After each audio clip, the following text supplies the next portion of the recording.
I hadn't seen her in 2 years. 2 years, 4 months, and some number of days. I stopped counting somewhere around month 3 because counting was making it worse.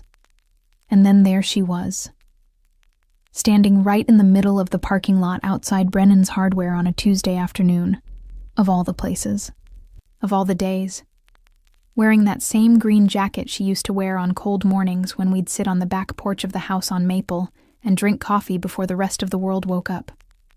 My first thought wasn't her name. My first thought was, breathe. My second thought was, act normal. My third thought, and this is the one that scared me, was that I had no idea what normal looked like anymore. Not around her, not after everything. She hadn't seen me yet. I had maybe 4 seconds where I could still turn around, get back in my car, and pretend this wasn't happening. 4 seconds where the version of me that had spent 2 years rebuilding herself into someone reasonable and steady and fine could have stayed intact. I didn't take them. I don't know why I didn't take them. Actually, that's not true. I do know. I've always known. I just needed the rest of me to catch up to what my feet had already decided. She turned. She saw me.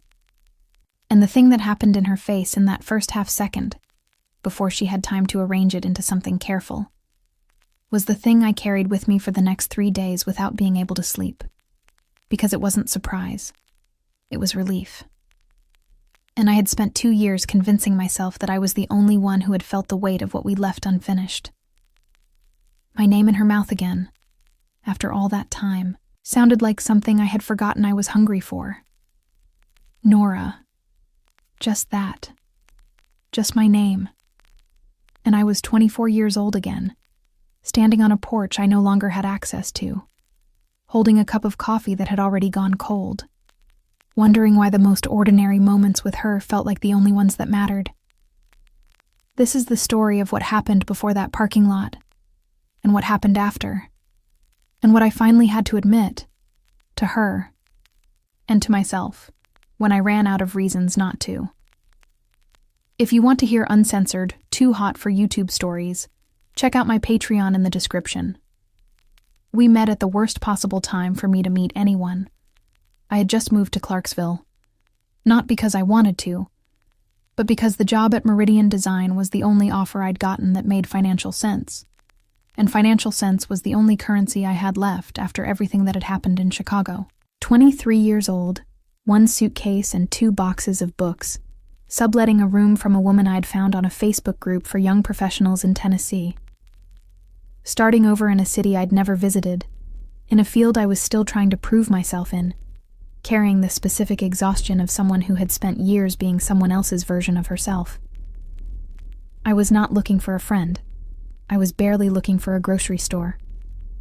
I met Cassidy Hayes on my 3rd day in Clarksville, at the coffee shop 2 blocks from the Meridian office, when she sat down at the table next to mine, opened a laptop covered in architectural drafting stickers and, without looking up, said, "The Wi-Fi password is wrong on the little card they give you.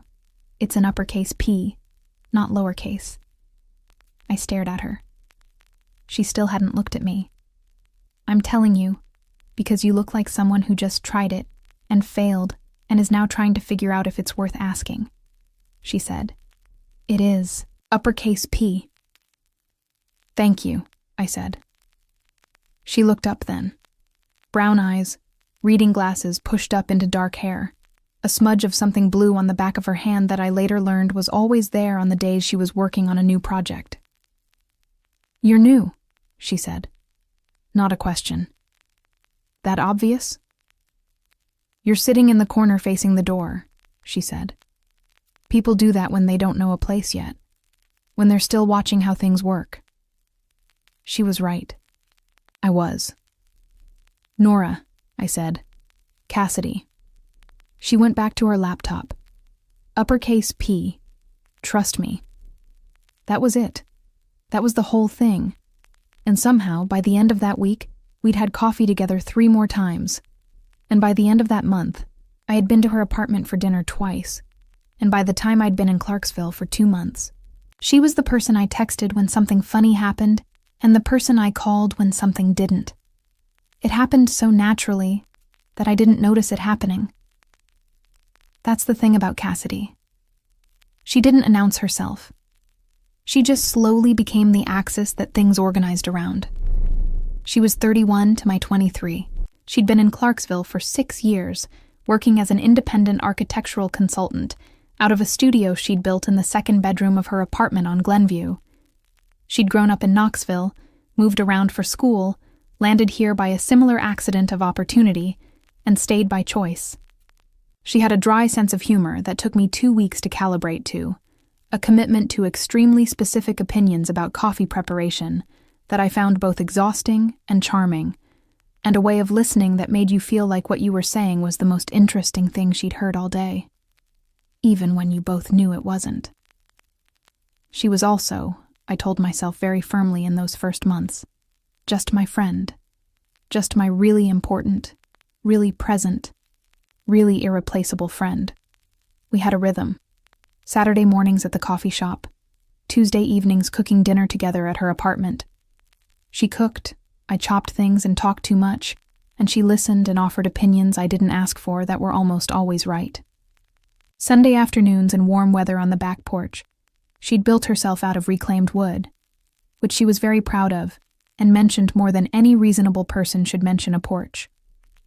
I loved that porch. I loved it because she loved it, and because on it, she was the most relaxed version of herself. Feet up on the railing, coffee in hand, talking about everything and nothing, with an ease that made me feel like I had known her for years before I actually had. Those Sunday afternoons were the closest I had felt to home since I'd left home. I told myself that was about Clarksville, about finally settling in. I told myself that for a long time. The thing about Cassidy's friendship was that it had a texture to it I hadn't experienced before. Most of my close friendships, in college, in Chicago, had been built on shared crisis. We were close because we were going through the same things at the same time, and we held each other up. Cassidy and I weren't in crisis together. We just chose each other, deliberately, regularly, for no reason except that we wanted to. She remembered details, the name of my supervisor who made me feel small, the birthday of my sister I hadn't talked to in months, the exact way I liked my coffee even though she thought it was wrong and told me so every single time. She showed up. That sounds simple. It is not simple. Most people don't show up.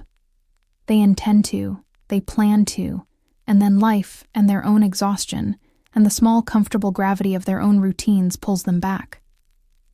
Cassidy showed up, for everything.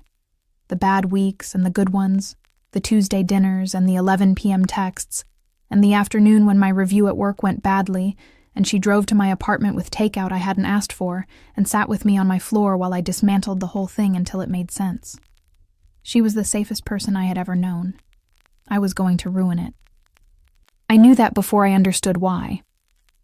There was a particular Tuesday.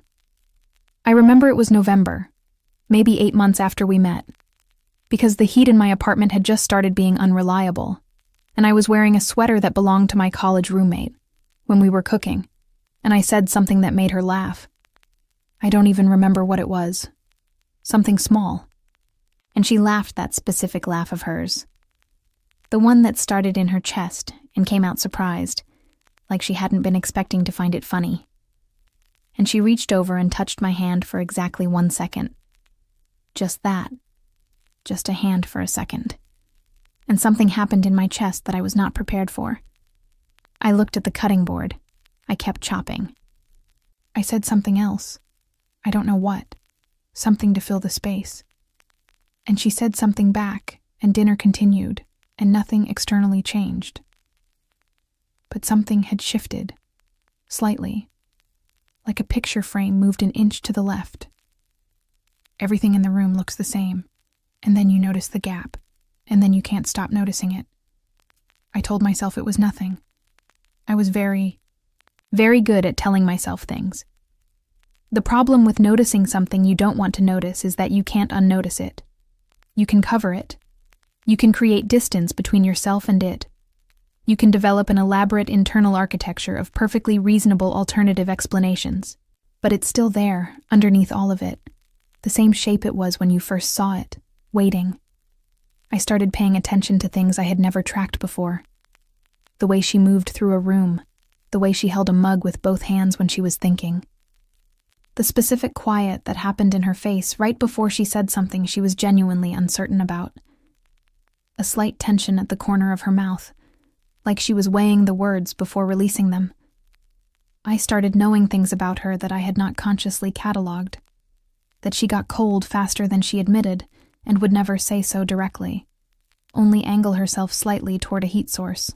That her confidence in a conversation went up when she had something in her hands, a pen, a coffee cup, anything. That when she was tired, her humor got drier and stranger, and I found it unbearably funny in a way that was difficult to explain to anyone who hadn't spent 300 hours in a room with her. I was mapping her. I didn't let myself name that for a long time. December came. Her birthday was the 17th. I'd known this since month 3 because she mentioned it once, and I had, against my better judgment, written it down. And I spent an embarrassing amount of time figuring out what to get her. Not because I was extravagant with gifts. I'm not. But because I wanted it to be right. I wanted it to mean something specific. I ended up getting her a small book of architectural photography, buildings she had mentioned once in passing, in a conversation I apparently had total recall of, and writing a note inside the cover that said something like, "For the woman who built a porch and talks about it like it's a cathedral." She read the note 3 times. I watched her do it. She looked up, and there was something in her face that I couldn't read and immediately needed to read. And then she said, "This is the best gift anyone has gotten me in years." And I said, "You set an extremely low bar." And she laughed, and I looked away. Because if I kept looking at her face, I was going to understand something I wasn't ready for. January was hard. I'm not entirely sure what happened in January, except that the thing I was not naming got louder. I started being aware of every time she was close to me in a way I hadn't been before. Not in a dramatic way, just a heightened senses way. If we were on the couch watching something and her shoulder was against mine, I was aware of it. Not distracted by it, not undone by it, just aware. Like a light turned slightly brighter. I started asking myself questions I immediately shut down. I would be in the middle of an ordinary moment, driving to work or making coffee or sending an email, and a thought would surface that was so specific and so clear that the only way to deal with it was to bury it immediately and go do something else with my hands. The thought was always a variation of the same thing. What is this, actually? I developed a system. Whenever the thought appeared, I would counter it with something practical. A task. A fact about the project I was working on. A reminder about what was reasonable and what wasn't, and why lines existed between people, and why they existed for good reason, and why I was being ridiculous. I was, the system told me, simply very close to someone for the first time in a long time. I had been isolated before Clarksville. I had been running on fumes before Cassidy. What I was feeling was gratitude, attachment. The natural warmth of a friendship that had saved me at a time when I needed saving. That was it. That was entirely it. In February, she told me she'd been offered a significant contract in Nashville. A mixed-use residential project, 18 months minimum, enough money to build the kind of business she'd been working toward for 6 years. She was excited and terrified in equal measure. We sat on the porch. Even in February, she kept it livable with a space heater and 2 blankets. And she talked about it for 2 hours. I listened. I asked questions. I was, by every external measure, a completely supportive and enthusiastic friend. And underneath all of that was something cold and specific and selfish that I was deeply ashamed of. Nashville is 45 minutes away. That is 45 minutes too far. I didn't say that. I said, "This is exactly what you've been working for. You have to take it." She took it.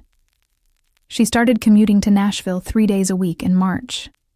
The Tuesday dinners became irregular. The Saturday mornings shortened.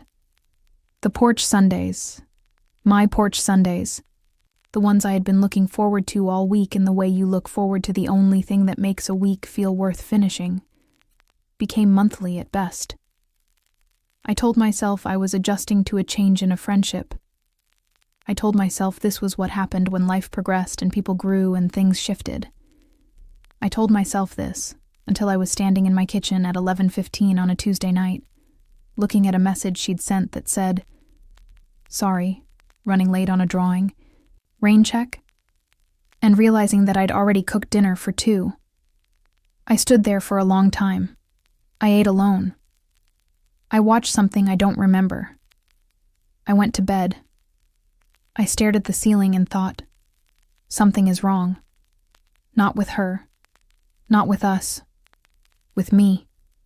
Something in me had grown up around this friendship in a way that was not strictly friendship, and I had let it. And now I was standing in the middle of the thing I'd built and realizing that I had no idea when or how to get out of it. April. She was in Nashville more than she was in Clarksville. When she was in Clarksville, everything was the same. The ease, the humor, the specific warmth of being with someone who knows you. And somehow that sameness made it worse. Because it confirmed what I was trying not to know. That this was not something I had imagined. The thing between us was real. It was just that I was the only one who had let it mean what it meant. Or so I thought. There was a Saturday in April when she came over to my apartment instead of the coffee shop. Something had come up with her building's parking, and she needed to work from my place for a few hours. She sat at my kitchen table with her laptop and I worked from the couch.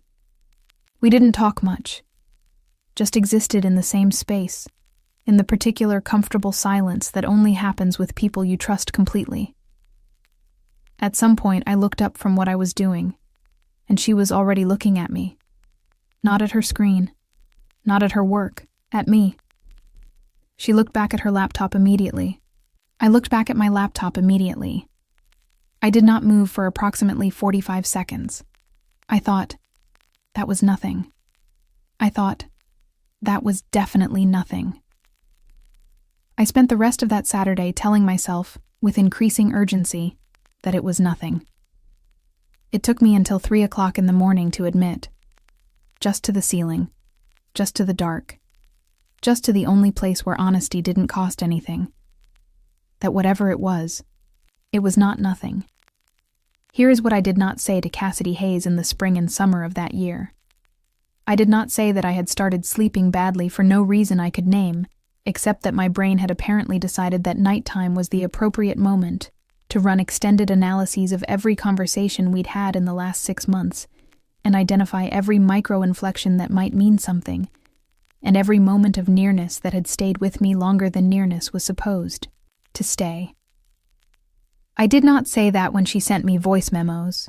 She sent voice memos sometimes when she was driving, just talking through something, asking my opinion on a project or an idea. I listened to them more than once, sometimes 3 times.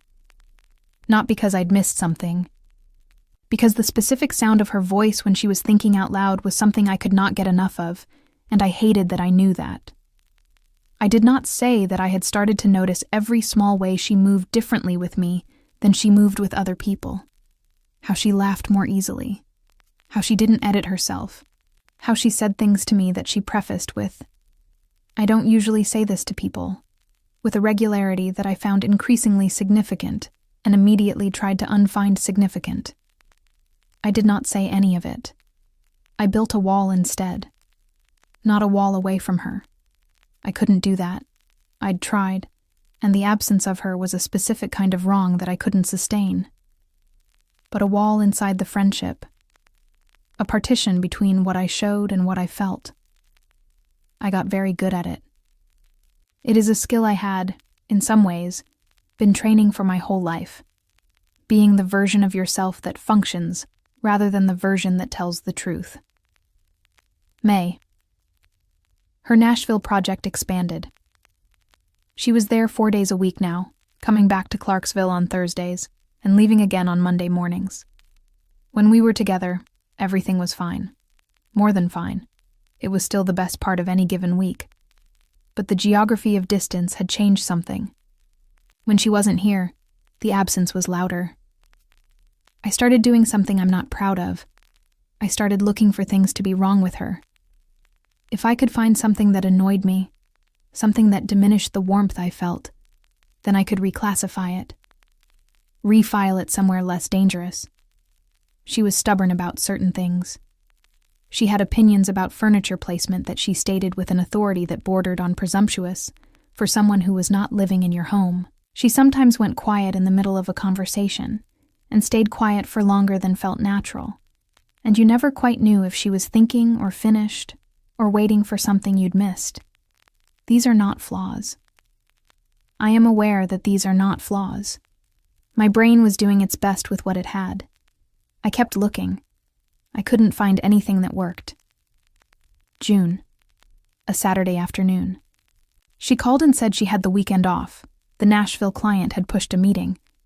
And did I want to drive out to land between the lakes for the day, pack lunch, no real plan, just get out of Clarksville for a few hours? I said yes before I'd finished processing the question. We drove out there with a cooler and a blanket, and the specific ease of two people who have run out of the need to perform for each other. She drove. She always drove when we went somewhere together, not because I couldn't, but because she had opinions about routes, and I had long since stopped fighting her on it.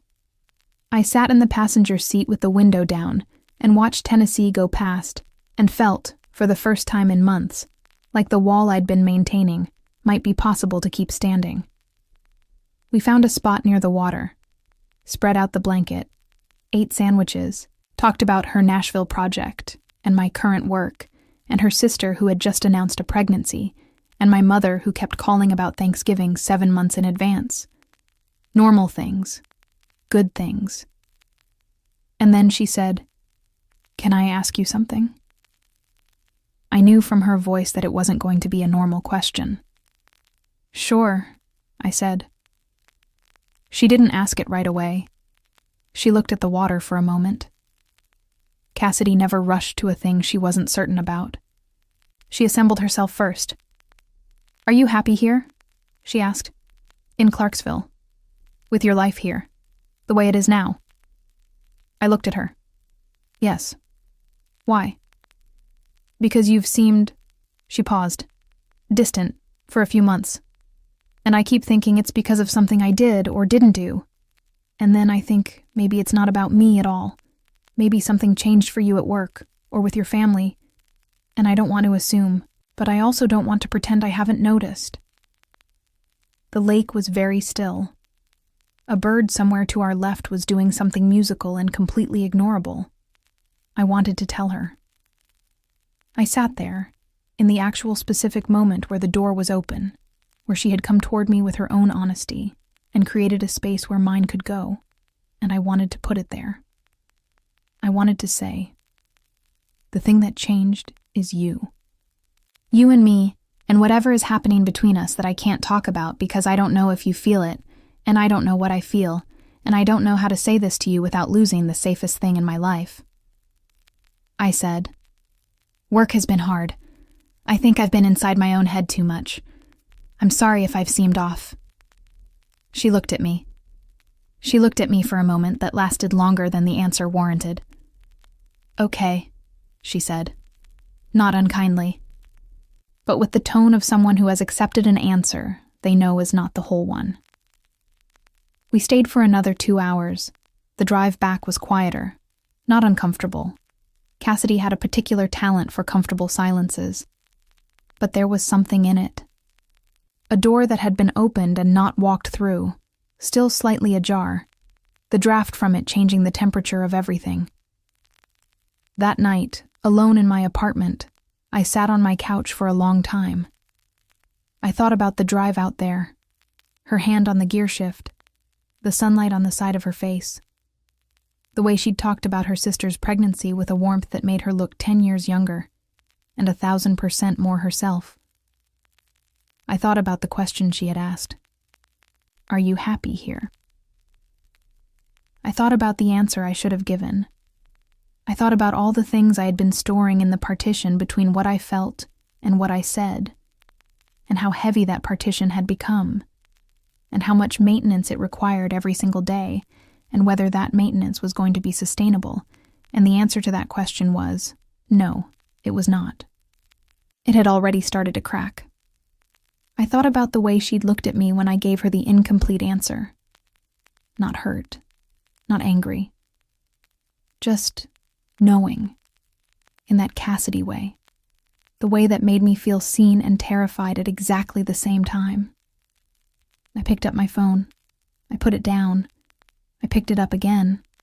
I typed. I wasn't totally honest today. There are some things I've been figuring out. I'm not ready to talk about it yet, but I wanted you to know that it's not you. It's nothing you did wrong. You're the best thing about Clarksville, and I think I've been scared of saying that out loud. I read it 4 times. I deleted it. I put the phone on the coffee table and stared at it like it was going to do something. It didn't. I went to bed. I stared at the ceiling. I thought, I cannot keep doing this. I cannot keep living in the space between what is true and what I am willing to say. Something is going to give, and I would rather it give on my terms. I just didn't know, that night, what my terms were going to cost me. July, a Thursday. She got back from Nashville and texted to see if I wanted to come over. She'd gotten good ingredients and felt like cooking. I said I was tired. Work thing. Rain check? She said, of course. I sat in my apartment and felt the lie like a stone in my chest. The next Tuesday, she came to me instead of asking, just showed up at my door with groceries and said, I decided not to ask, and walked in. And I stood there in the doorway for a second and felt the wall crack a little more. We cooked dinner. We ate. We cleaned up. Everything was normal and everything was impossible, and I was running out of places to put what I felt. She was leaving, putting on her shoes, picking up her bag, and she stopped and looked at me and said, You know you can tell me things, right? Whatever things. I'm not going anywhere. And I thought, but you did. You went to Nashville. You went 45 minutes away, and I stood in my kitchen and realized I'd cooked for 2 people, and the other person wasn't coming. And that moment was the moment I admitted to myself that this was not something I could categorize as friendship and be honest about it. I said, I know. Thank you. She left. I closed the door. I stood in my kitchen for a long time. Then I went to my room and I let myself, for the first time, actually think it. Not the wall version. Not the managed, partitioned, reasonable version. The real version. I am in love with Cassidy Hayes. The words inside my head, finally uncontained. I have probably been in love with her for close to a year. I have been building a wall around it and maintaining it, and the maintenance is exhausting me, and I cannot do it anymore. And in 6 weeks, she's moving to Nashville. That last part arrived after the others, quiet and certain and terrible. In late May, she had mentioned it offhandedly. The Nashville project had a second phase, and the firm she was consulting for had offered her a long-term arrangement. And she was thinking about making the move permanent rather than commuting. It made sense. It was practical. It was the right decision for her career and her life, and she was clearly already partly decided. I had said, that makes a lot of sense. I had not said anything else. And now she was leaving. In 6 weeks. And I was standing in my room having just let myself think something I couldn't unthink. And the only plan I had was to wait until she was gone and then spend the next year reconstructing myself again. I sat on the edge of my bed. I thought, I spent 2 years building a life here. I spent 2 years building a friendship that became the only thing that made this city feel like mine. I thought, and I am going to let her leave without saying a single true thing. I thought about the question she'd asked me at the lake. Are you happy here? I had not been honest, but worse. I was realizing this now, slowly, with the particular dread of an understanding that arrives too late but also just in time. She had not asked the question casually. She had been watching me. She had seen the distance. She had named it and come toward it and created space for me to fill. And she was leaving in 6 weeks. And something about the combination of those two facts, that she had come toward me and that she was leaving, cracked something open that the wall could not contain. But before we go further, if you've made it this far, it's because some part of the story lives in you too. That specific ache of knowing something true and choosing silence over and over because honesty feels like too great a risk. So go ahead and hit that like button right now. It takes 1 second, and it helps this channel reach more people who need to hear stories like this one. And if you're not subscribed yet, subscribe now and turn on notifications. That way, YouTube will let you know the moment a new story drops here. Now tell me in the comments, have you ever stood at the exact door this story just walked up to? The moment when the truth was right there, and you had every reason and every opportunity to say it, and you still couldn't? What stopped you? Write it out. I read every single one. And tell me, where are you watching from? Drop your city in the comments. I'll reply with a heart. Now, back to Nora. She told me 3 weeks later that she'd signed the lease. Nashville. A 2-bedroom in East Nashville, starting September 1st. She said it over the phone, on a Wednesday evening, with the same practical warmth she used for all logistical information. Her voice had that quality it got when she'd made a decision and made peace with it. Settled, clear, without the edge of uncertainty that usually meant she was still working something out. I congratulated her. I told her it was the right call. I got off the phone and sat in my car. I'd been pulling into my building's parking garage when she called. And I didn't move for maybe 10 minutes. I thought about everything I had not said. I thought about all of it, comprehensively. From the beginning, the November dinner, and the hand, and the thing that happened in my chest. The April Saturday at my kitchen table when she looked up from her laptop, and I looked up from mine. The lake, the question, the answer I didn't give. I thought about what I was going to do with all of it once she was in Nashville, and I was here, and the Tuesday dinners were a memory, and the porch Sundays were something I thought about the way you think about a place you loved, that you can't go back to. I thought, she is leaving in 3 weeks. If I don't say anything, she will never know. She will go to Nashville and build the career she has earned and the life she has earned, and I will stay here and reconstruct, and this will become something I carry quietly for years, and eventually I will put it down and not be sure of the exact moment it stopped being heavy. I thought, that sounds survivable. I thought, I have survived things before. And then I thought, she asked me, at the lake, if I was happy. She said she was worried she'd done something. She came toward me with that, openly, and I gave her a wall. And I thought, she deserves the truth. Not because it will change anything. Maybe it changes nothing. Maybe she doesn't feel it. Maybe this is just me alone in a parking garage with a feeling I built in private. But because she was honest with me and I was not honest back, and that is a debt I owe her regardless of what it costs me. I owed her the truth. I drove up to my apartment. I sat on my couch. I opened my phone and typed, "Can we get together this week? Not Tuesday. Earlier. I want to talk to you about something." She wrote back inside of a minute. "Tomorrow night?" I said. "Yes." She said, "I'll cook." I said, "Okay." I put the phone down and thought, well, now you have to actually do it. The next evening, her apartment. The specific smell of her kitchen, rosemary and something warm, and underneath it the familiar scent of whatever candle she always burned near the window. I had been in this apartment maybe 300 times. I knew every corner of it. I knew the way the light changed at different hours, and the exact sound the second kitchen drawer made when it stuck, and the small framed print of a con sketch she kept on the wall near the door, because it was the first thing she'd bought for herself when she moved here 6 years ago. I knew her.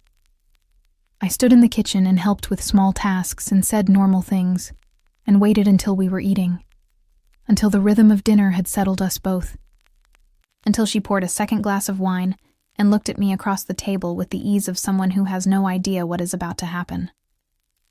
She said, "Okay. You said you wanted to talk about something.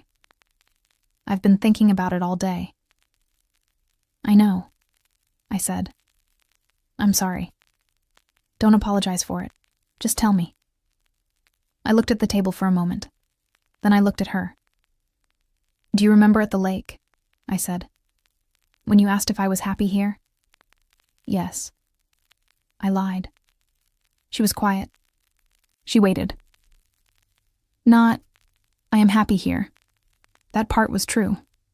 But the reason I'd been distant, the thing I didn't say, I lied about that." She set down her glass. Slowly. "Nora." "I know," I said. "I know this is a terrible time to say this because you're leaving and that fact is not going to change, and I'm not trying to make it complicated for you. I couldn't let you go to Nashville without having said at least one true thing. Tell me the true thing." I had practiced this moment maybe 40 times in the last 20 hours. None of the rehearsals helped. "I think I've been in love with you," I said. "For a while. Maybe since November. Maybe before. I've been managing it, pretending it was something smaller. But I can't pretend it's small anymore, and you asked me a real question at that lake, and you deserved a real answer, and I'm giving it to you now. Late, but I'm giving it to you." Silence. The kind of silence that is not empty, the kind that has mass. She looked at me. She looked at me for a long time, and then she said, very quietly, "Do you know what I've been doing in Nashville?" I shook my head. "I've been trying to figure out if distance would fix it," she said. "The thing I have been feeling about you that I had no idea what to do with. I thought, if I go to Nashville, if I build more space, if I focus on the work, then it'll settle into something manageable." I stared at her. "I signed the lease 3 weeks ago," she said, "and I have been miserable about it since. Not about the job, about what I was leaving. Something was happening in my chest that I didn't have a word for yet. You should have told me," I said. My voice came out wrong. Too unsteady. "You should have told me," she said. "We were doing the exact same thing." I looked at her. She looked at me. 2 women at a kitchen table in Clarksville, Tennessee. Each of us having spent the better part of a year constructing elaborate architecture around a feeling that had apparently been sitting in the middle of the room the entire time, clearly visible to everyone except the people most invested in not seeing it. "So what do we do?" I said. She thought about it. This was Cassidy's way. She assembled herself. She weighed things. "I don't know," she said. "The lease is real. Nashville is real. I don't want to build something and immediately complicate it with geography." 45 minutes, I said. "I know it's 45 minutes. I would drive it," I said. "Twice. Every week. I would drive it in a blizzard." Something changed in her face. The tension at the corner of her mouth that meant she was weighing words. It released. Slightly. Just slightly. "I believe you," she said. "Do you believe you would?" A pause. "Yes," she said. "I would." We sat with that for a moment. Then she said, "I said some things to you when we first met that I don't say to everyone." "The Wi-Fi password," I said. She almost smiled. "After that." "I know," I said. "I know you did. I kept track of them." "Of course you did," she said softly. And there it was, the specific warmth of being known. Of being the kind of known that you only get with someone who has been paying attention to you in the way that matters. She knew that I kept track. She had always known. She had been counting on it. "I'm scared," I said. For the record. "I know," she said. "Me too." She reached across the table, her hand next to mine. Not a touch. A proximity. An offering. The next move was mine. I thought about the last year. All the nights lying awake cataloging her. All the Tuesdays that felt like the most important Tuesdays of my week, without me being able to explain why. All the times I had told myself the reasonable, manageable, sensible version of what was happening and known, underneath it, that I was lying. I thought about the lake, the question she asked, and the one I didn't answer. I put my hand over hers. She didn't move. We sat there in the kitchen where we had cooked 100 dinners, at the table where we had talked about everything except the thing that mattered most, in the apartment that smelled like rosemary and that specific candle, with Nashville hanging in the air like a question that didn't have a clean answer yet. And for the first time in over a year, the gap between what I felt and what existed in the room between us closed. Not perfectly, not without complication, but closed. That was June. By September, Cassidy was in Nashville. And I want to tell you what actually happened. Because life is not tidy, and the movies lie about the part after the confession. The part where the two people who finally said the true thing have to figure out what the true thing means in practical terms, with real geography and real lives and the specific terror of having handed someone the most vulnerable version of yourself and not knowing yet if they'll handle it carefully. We were careful. We were slow. We talked about it more than we acted on it, which was, it turned out, exactly the right approach for two people who had spent a year being architects of their own avoidance. She moved to Nashville in September. I drove down the first Friday. She met me at the door of her new apartment. Still mostly boxes, one lamp working, the smell of paint and newness. And she said, "You actually came." And I said, "I told you I would." And she smiled in a way I had never quite seen before on her face. Something unguarded that hadn't been there when she was still managing the feeling. That was the first time I saw what she looked like when she wasn't protecting herself around me. It changed my whole understanding of what the year had cost her too. We didn't resolve everything that weekend. We didn't resolve everything for weeks. There were conversations that were difficult, about what we were, about what we needed, about the specific complexity of two people who had structured their entire friendship around safety and were now being asked to be unsafe with each other in the most important possible way. She was the one who said, one Sunday afternoon in October, she was back in Clarksville for the weekend. We were on the porch wrapped in blankets in the particular cold that made the space heater work harder than it should. "I need to say something." "Okay," I said. "I spent a year trying to find reasons why this was a bad idea," she said. "The age difference, the timing, the project, all of it." "I know, I did too." "I couldn't find reasons that were actually good enough," she said. "And I'm someone who is very good at finding good reasons for things." "I know," I said. "So I think," she said, "that probably means this is..." She paused in that way of hers, finding the right words. "Probably means this is the thing. The real one. The one I don't have a good reason against." I looked at her. I had been telling myself for years that I was someone who took things apart rather than letting them be. I analyzed and managed and maintained and constructed walls and called it caution. And here was Cassidy Hayes telling me, in her most careful and assembled voice, that she didn't have a good reason against me. Something happened in me that I can only describe as settling, not the giving up kind of settling. The kind where something that has been displaced for a very long time finds the place it was supposed to be and stops moving. I had spent a year being the one who managed the feeling. I had thought she was the one who had clarity, the one who already knew herself, who had done the work, who was further along in some important way. I was wrong about that. She had been just as lost as I was. She had just been lost in a different direction.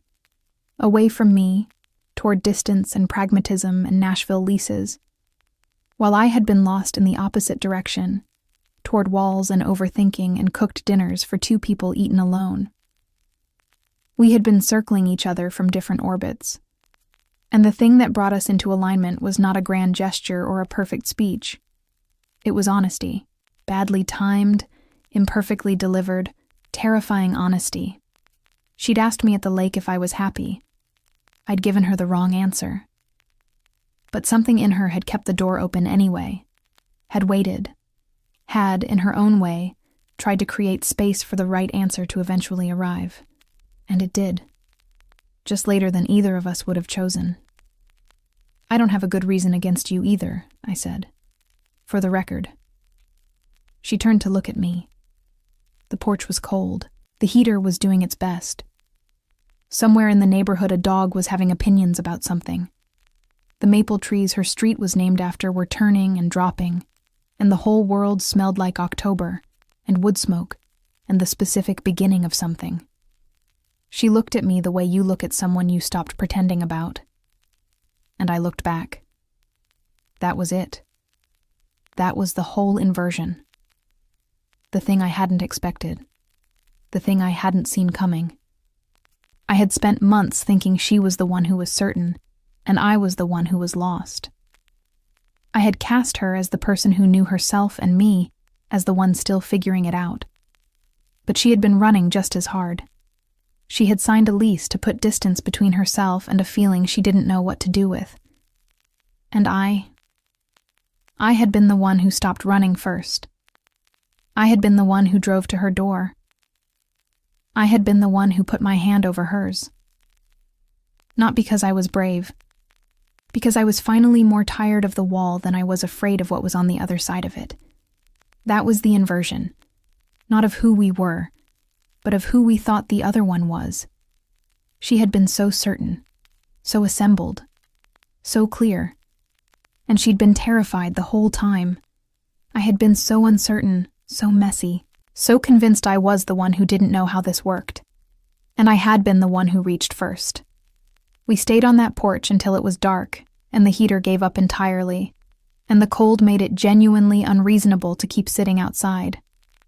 She went inside first. I followed.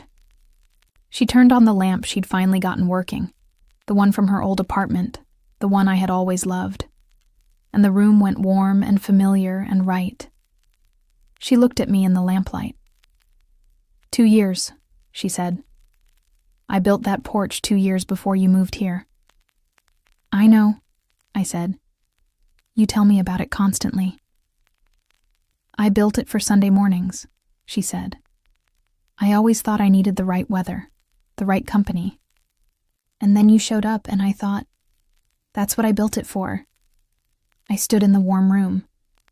I thought about the parking lot, the green jacket, her face before she arranged it. Relief. I thought about all the Sunday mornings we'd sat out there with coffee going cold, talking about everything that wasn't this. I was the right company, I said. You were always the right company, she said.